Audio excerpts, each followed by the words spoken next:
Okay, episode 4B. Fuck it, I'm gonna say episode 5, even though it was 6/7/8. Fuck it.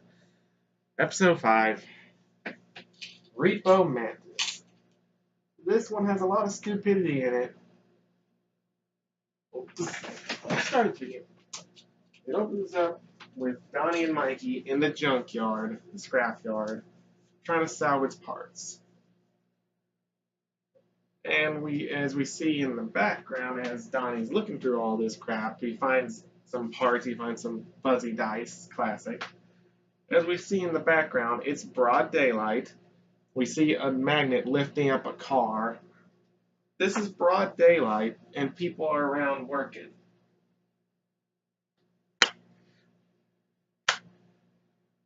You idiots! Donnie, you're supposed to be the smart one here. You're not even. What? You're gonna get seen, you fools! You. How do you not get seen? At least sneak in the shadows if you're gonna go out in the day, but no, you're right out in the open on a tall stack of cars, looking through the trunk of a car. There's you. Ooh. Mikey's trying to warn him and try and get him out of the way. Mikey ends up pulling him out of the way just in time as the car that just got lifted up gets dropped on top. They fall down comedically. I guess it's kind of funny. Whatever. Until they fall in a car at the bottom.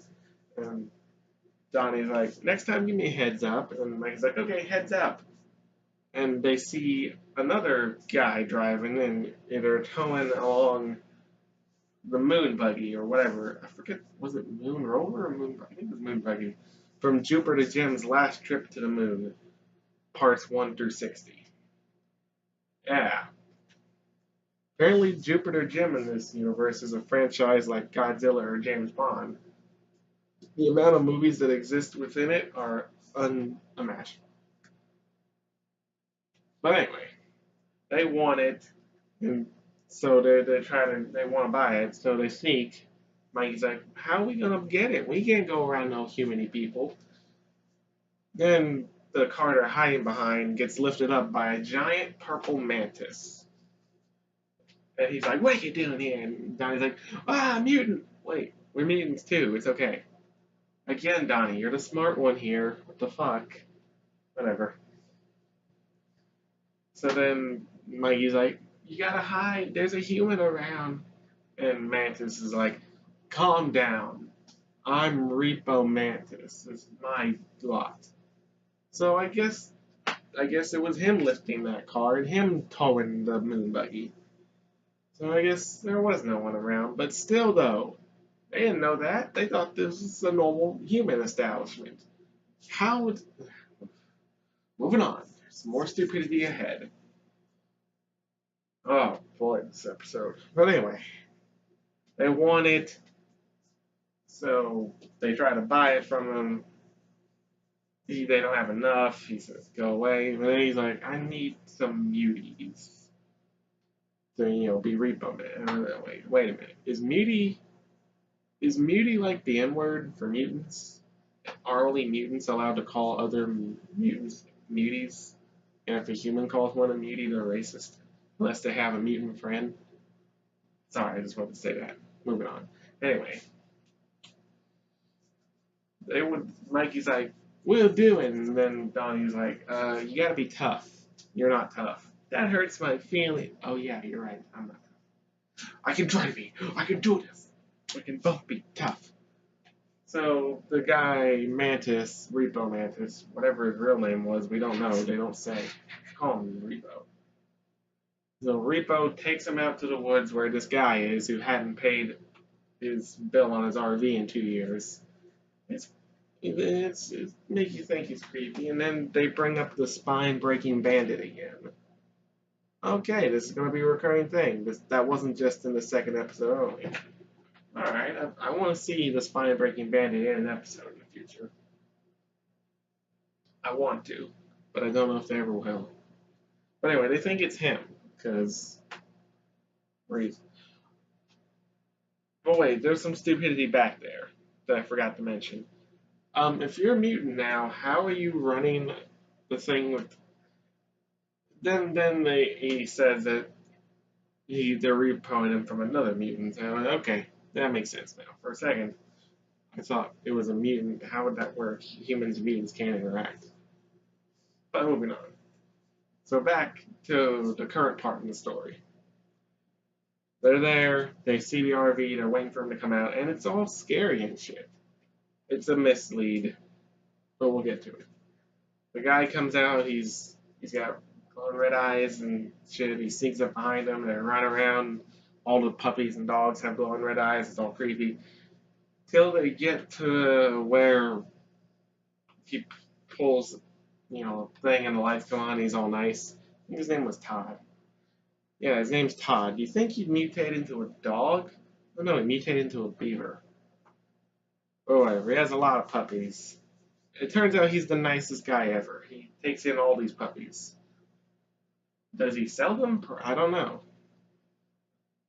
Probably not. He probably just keeps them, which is not smart. Too many. There is such a thing as too many dogs. Well, yeah, he gives them lemonade. He's so nice. So Mikey and Donnie, Mikey's like, I can't do this. He's too nice. And Donnie's like, come on, man, we can do this. Let's just do this. And they keep getting him distracted with, the cute puppies. And eventually he ends up guilt tripping them. So Donnie's like, okay, fine. If we build you a place for you and your dogs to stay, will you give us the RV? And he's like, really? You do that? Yes. Will there be? Yes. And also, yes, of course there'll be robot assistants.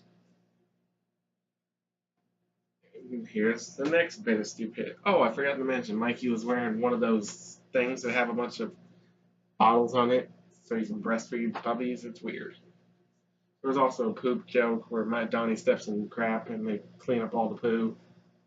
Once again, damn you Nickelodeon and you. Now, here's the stupidity. They start building this like giant dog amusement park with a slide, a fountain, some looks like more slides, roller coasters, things. Where do I begin with all this? Where do I begin? I'll start with them building it. Okay, one, you can't just build that overnight. That's gonna take a long ass time. It's gonna take more than a few days. It's gonna take months. But in this show, they established that it takes a few days. Not realistic, but anyway, it should take them a few days, which they do establish later that yes, that's how long it took. Did did Leo, Raph, and Splinter not wonder where they were, or did they call in and tell them where they were during the montage? Aren't they gonna wonder where they went? And Repo Mantis, said if they can get it by the end of the day, he'd give the thing to them. Well, that took a few days, so we'll get to that when I get to it. And they built like an entire tower, like when you're building a building, you have the support beams and shit. You have a metal thing up, and then a metal thing across, a metal thing up. It's a bunch of them. They have all that. One, how? They can't get humans to build it for them. Two, when they're done building this park, how is it not seen by anyone? How is it not noticed? People are going to see that. It's like a big amusement park in the middle of the woods. How are people not going to see it? They're going to be in the city, see it, they'll be like, ooh, is that a new amusement park? They go there, find that it's a big dog park, and find Todd, instantly taken by the government and dissected. This show is, so much. There was some funny shit in the montage though. I like how even the dogs helped out, and when he's shooting the frisbees, Mikey tries to catch one. I found that funny. I don't know why, but I found it funny. So they finally get the RV. there's a joke as they're leaving, but it's not important to the main story, so I'm not gonna touch upon it. They go back to Mantis. They're like, "We got it. Now give us that buggy." And he's like, "Funny thing, I'm not gonna do it now." Turns out Jupiter Gym fan dorks will pay a lot of money to sit in it. So yeah, logically, I'd say he's not going to give it to him because they took longer than a day. But I guess that excuse works as well. This makes him seem more like an asshole. I guess he is an asshole. But yeah, Donnie's like, "We're not leaving without that. We had a deal." Then that's when he becomes one of their enemies. Because whatever. Mikey turns on. He sticks his two mantis arms into some pieces of metal to squash Donnie. Mikey turns on the magnet, sticking him up. They take the moon buggy and drive off with it. And Mantis is like, "Come back with my dork mobile." Wow, he doesn't even care about the actual thing itself. He just cares about the money. Why am I not surprised? I was not scratching my crotch. I was scratching my leg. But anyway, he chases them, gets in his car and drives. And as they're driving along, I'm pretty sure people seen them. There was a guy on a bike looking up at them as they were driving slowly because this thing doesn't go that fast normally. You guys have been spotted. You're gonna get. Oh, and when the Mantis guy dropped them off, there was a nice homage to I forget the name of the movie. You remember that scene with the little girl, big monster, stop bus sign, and they have umbrellas? Yeah, there was an homage to that scene where those two people waiting at the stop, clearly seen them get off that truck. Oh, I guess it's not that important. But anyway, they're driving and Mikey's hitting buttons trying to get it to do the things it did in the movie, and I was like, Mikey, it's a movie prop. It's not real. Then Mikey's like, unless this is the one from the third movie where it had a fake thing to fool aliens, like a fake gas port, rips off a panel. There's another panel underneath that has gas thing there, but you pull it, it's not gas, it's actually a thing. And I'm just like, okay, never mind. Open mouth, insert foot. So then it starts zooming, and it's super fast. But then Mantis is still catching up with them. So they try an oil slick, which actually makes him slide from behind them to in front of them, slamming them in. Also, they oiled a bunch of people as well. Again, people know about them now. They're caught. They're noticed. Well, moving on. Moving on. So after trying every single thing, Mikey's like, "The bug zapper," and Donnie's like, "Why didn't you do that first? Because it doesn't have 3,000 after it." Donnie's like, "Okay, fine, here." He writes on there with marker 3,000. I'm just like, nigga. Should probably edit that out. But oh well, I have black friends. It's okay.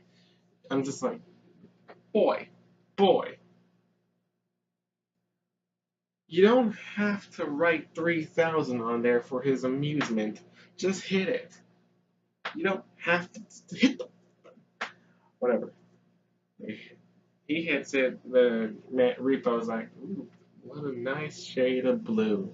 And then it cuts to Todd in the woods looking on top of his new mountain thing that they made, looking at those like, "Those guys," and it ends there. What an abrupt ending. It's an 11-minute show, what do I expect? I guess all the endings have been abrupt. But this one seemed really abrupt. Uh, Thoughts on it? This show is dumb. It might be it it might be a bad Turtles incarnation, but it's a guilty pleasure. I still like it. It's silly. It's a fun silly, but it also can be a brain numbing silly, like with this episode. Like, how do you build. Whatever. Moving on. That's the end. That's it. We're gonna have to wait a few more months before we get any more episodes. So that was it. Did I like this episode? I kind of liked hate it. You know, you know what's weird? You might find this weird, and maybe there's other people out there, but is it weird that you like to get mad? I might be just a weirdo about that, but it's weird. I like I like to get mad. This episode made me mad, so I like this episode. It was so stupid. All right. See you guys next time. Ah, shit. Never mind. I fucking fucked it up.